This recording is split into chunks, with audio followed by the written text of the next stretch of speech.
And he's the only governor in American history to have his state conquered by pirates. It's hard to imagine a landlocked state over 1,000 miles from the ocean somewhere in middle America being conquered by pirates. An impossible task, some might say. But Gutfeld doesn't hold back as he goes in on Tim Walz and company, blasting them for their treasonous behavior. Just watch. Walz goes to a foreign country to bash the president of the United States, and he's the only governor in American history to have his state conquered by pirates. Think about it. I mean, it's like he is the last guy anybody should listen to. He's like a teenager that goes on a message board to like Reddit or something to bash Sydney Sweeney. It's therapy for the unpopular. The reason why he gets a warm embrace there is because they don't know what he's done. The only way he can get any recognition is if they don't recognize him. Who is this guy? They don't like Trump. He doesn't like Trump. That's okay. Again, it's a Trump alignment problem. If Walz goes abroad to bash Trump, he's also bashing America because he's the agent for America, and he's seeking out an audience that actually appreciates it. He is, in effect, a traitor, but we already knew that. Now, I will defend Democrats because they are the opposition party, and you really only have one role: opposition.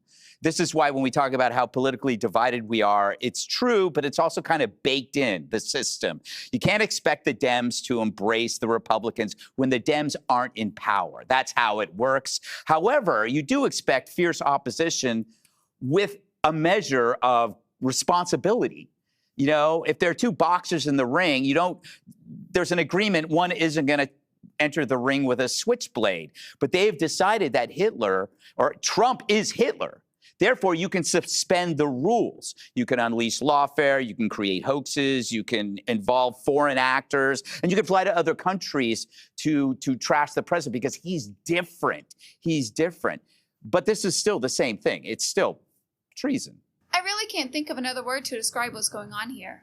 When a governor who is supposed to represent the United States goes overseas and starts criticizing the United States, it's hard not to question their priorities. Why is a U.S. governor criticizing a sitting American president while he's on foreign soil? It doesn't matter what side of the aisle you're on. There used to be a time when even though someone was on the opposite side of the political aisle, America and its leaders would still show a united front for the world stage. They would leave all disagreements at home. It's like there used to be an unspoken and shared understanding that our country came first.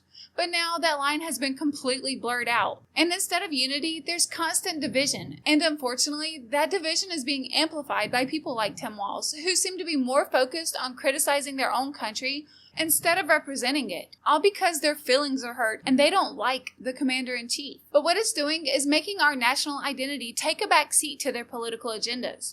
And when that happens, it gives outsiders the impression that our sense of being one nation is starting to erode. I feel like the left has completely lost the plot, and it shows in how they're moving right now. They realize they're not in control of the narrative anymore, and every move they make seems more reactive than strategic.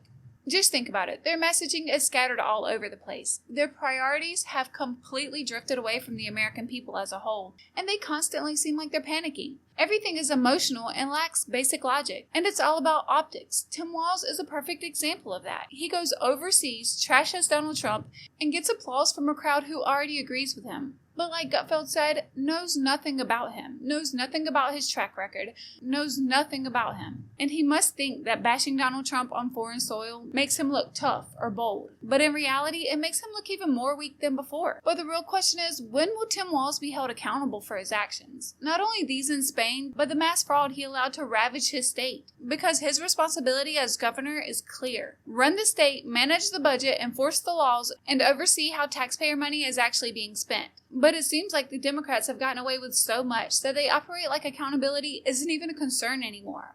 Whether it's accusations of fraud, abuse of power, or just outright failure in leadership, the pattern always looks the same. Lie, deny, deflect, and move on. And instead of focusing on their responsibilities as elected officials, it seems like the main objective has become going after Donald Trump. At least that's how I see it. But I would love to know your thoughts on this in the comments below. Thanks for watching, and I'll see you in the next one.